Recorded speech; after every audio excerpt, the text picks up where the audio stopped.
Tervetuloa taas Schoolwell-tutkimuksen pariin, näihin videoihin, joissa me tarkastellaan Schoolwell-väen tekemiä tutkimuksia. Ja tänään meillä on vieraana Mikko Huhtiniemi. Tervetuloa, Mikko. Kiitos paljon. Kerro, Mikko, mistä sä tuut ja mitä sä nykyään teet mistä sä tuut? No, mä tulen Jyväskylästä, täältä Jyväskylän yliopiston liikuntatieteellisestä tiedekunnasta ja tällä hetkellä itse asiassa toimin apulaisprofessorina täällä liikuntapedagogiikassa ja erityisesti soveltavassa liikunnassa. Mutta täällä näin Schoolwell-hommissa ollut tässä muutamia vuosia jo mukana.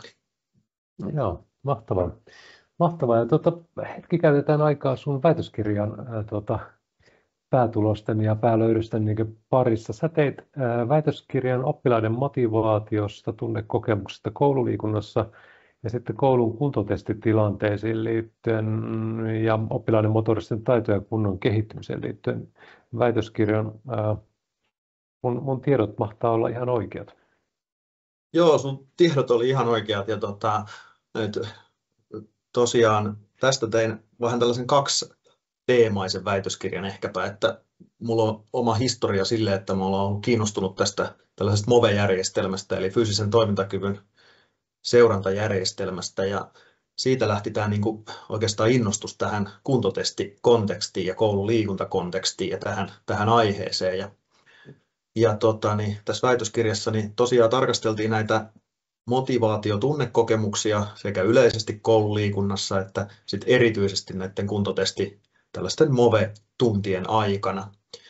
Ja sitten se toinen osa sitä kirjaa oli se, että mä ajattelin, että kun me mitataan sitä fyysistä kuntoa, niin olisi tärkeää myös kiinnittää huomiota siihen, että miten sitä toimintakykyä sitten oikeasti kehitetään. Ja sitten tässä me sitten testattiin tällaista interventio-ohjelmaa osana tätä väitöskirjaprojektia, niin tästä muodostui se kokonaisuus.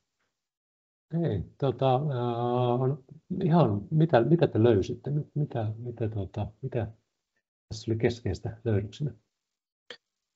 No, jos aloitetaan siitä vähän tästä koululiikuntakontekstista ja kuntotesteistä, niin me tehtiin 4 osajulkaisua tähän liittyen ja ensimmäisessä tarkasteltiin tällaista yleistä koululiikuntakontekstia ja motivaatiotunnekokemuksia siellä. Siellä katsottiin itsemääräämisteorian rakenteiden mukaisesti vähän motivaatiotekijöitä ja sitten psykologisia perustarpeita ja sitten viihtymistä koululiikunnassa. Ja siellä oli hyvin, voisi sanoa, että sellaisia ilahduttavia löydöksiä, eli yleisesti ottaen niin koululiikunta koettiin hyvin positiivisesti. Siellä oli vahvaa viihtymisen kokemusta oppilailla, jotka oli tässä tutkimuksessa niin 5- ja 8-luokkalaisia. Ja sitten myöskin motivaatiorakenteeltaan niin tällaiseen sisäiseen motivaatioon ja autonomiseen motivaatioon painottuneita ne kokemukset siellä, eli tällaisia hyvän motivaation kokemuksia niin sanotusti. Ja tämä oli oikeastaan tällainen lämmittelytutkimus tässä kokonaisuudessa, missä testattiin myös tätä tiettyjä mittareita tähän liittyen. Ja sitten seuraavassa osajulkaisussa niin katsottiin sitten rinnakkain tätä yleistä koululiikuntaa ja sitten tällaista vähän niin kuin spesiaalitilannetta, eli tällaista kuntotestitilannetta. Ja se ajatus oli, että kun kansainvälisessä kirjallisuudessa ja tietysti Suomessakin on ollut aika paljon sellaista keskustelua, että onko ne sellaiset kuntotestitilanteet niin haitallisia ja aiheuttaako ne jotain traumoja ehkä jollekin tai ahdistuksen kokemuksia tai jotain negatiivista. Ja vähän sellaista pelkoakin ollut ilmassa, mutta se kirjallisuus osoittaa, että siitä on hyvin vähän empiiristä tutkimusta, että mitä ne oppilaat siellä oikeasti ajattelee ja kokee ja tuntee. Niin tässä nyt sitten päästiin vertaamaan niiden oppilaiden kokemuksia sieltä yleisestä koululiikunnasta tähän kuntotestitilanteeseen. Ja tämäkin on tärkeää tavallaan tämä asemointi, että se ankkuroituu johonkin. Ja siellä ne tulokset oli sitten kans aika rohkaisevia, että siellä ei tullut esiin sellaisia erityisiä negatiivisia kokemuksia näistä kuntotestitilanteista.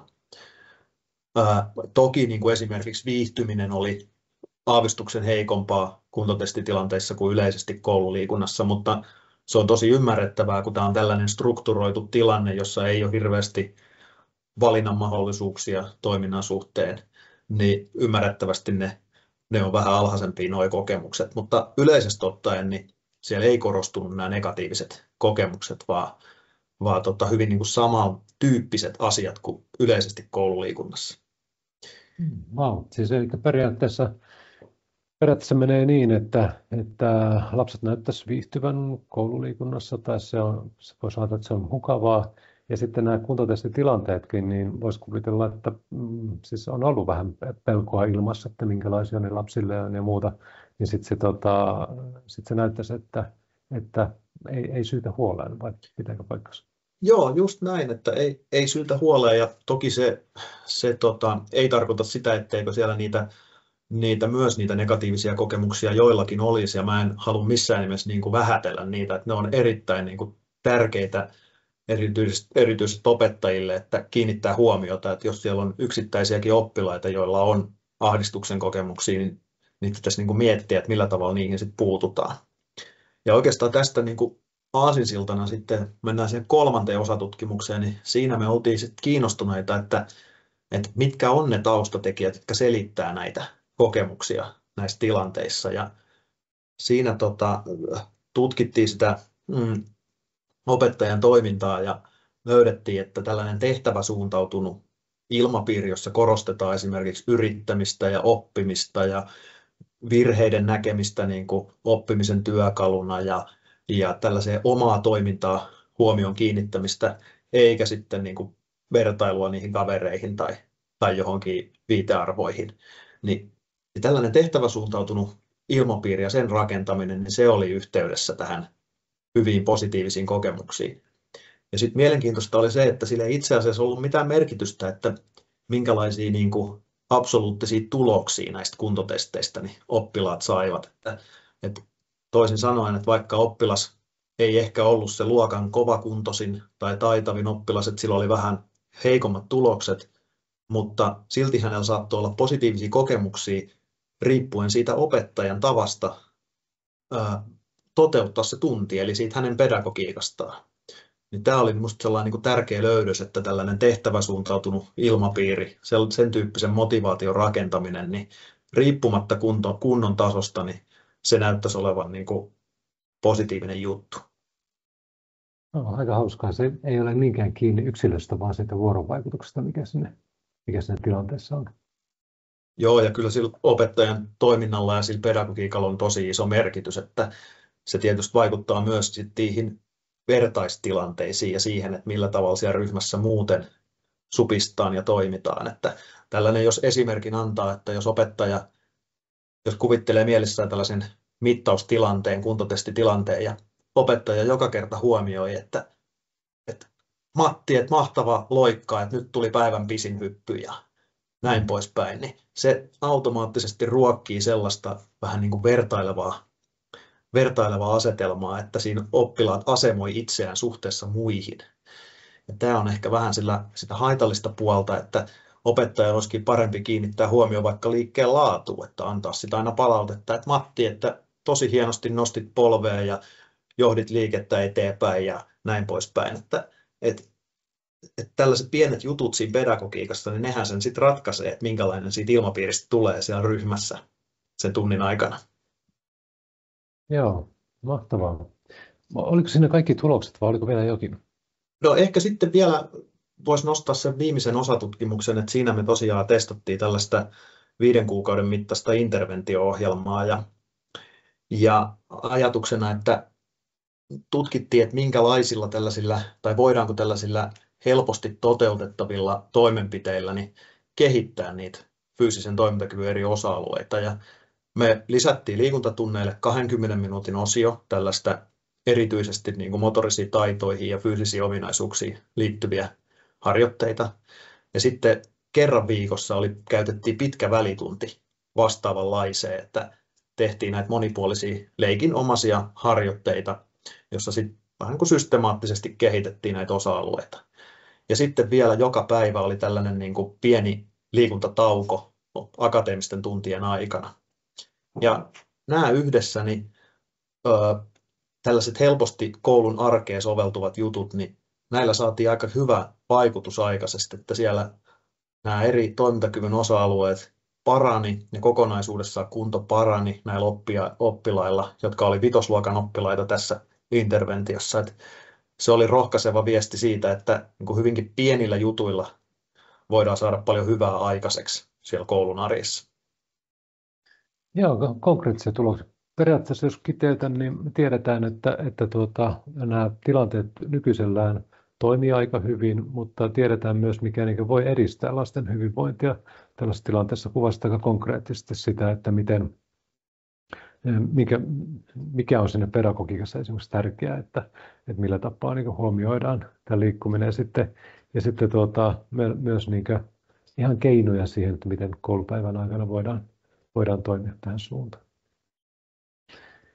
Hei, tähän loppuun mä haluaisin kysyä, että kun olet tehnyt väitöskirjaa ja jatkanut yliopistolla niin tutkijan uraa ja olet nyt sitten olet näissä töissä niin sanoakseni, niin mikä merkitys tällä väitöskirjaprosessilla on, että minkälainen matka tämä on ollut sinulla, jos se voi lyhyesti kiteyttää, kun sitä katsoo nyt hetken taaksepäin?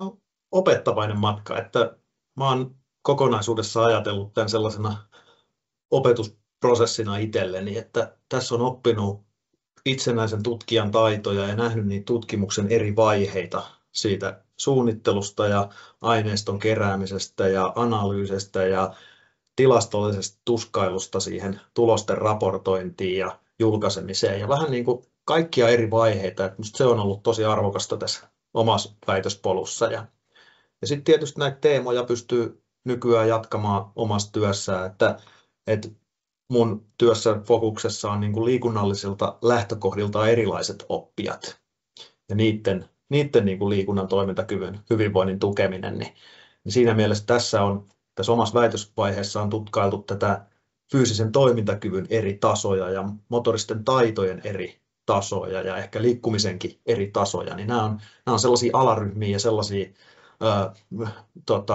oppilaita, joita on tavallaan siinä vaiheessa oppinut niin kuin tunnistamaan ja miettimään, että niille tarvitaan ehkä erilaisia keinoja, jossain asioissa sitten samanlaisia keinoja, että näin poispäin. Niin siitä on ollut paljonkin hyötyä sitten tähän omalle jatkopolulle.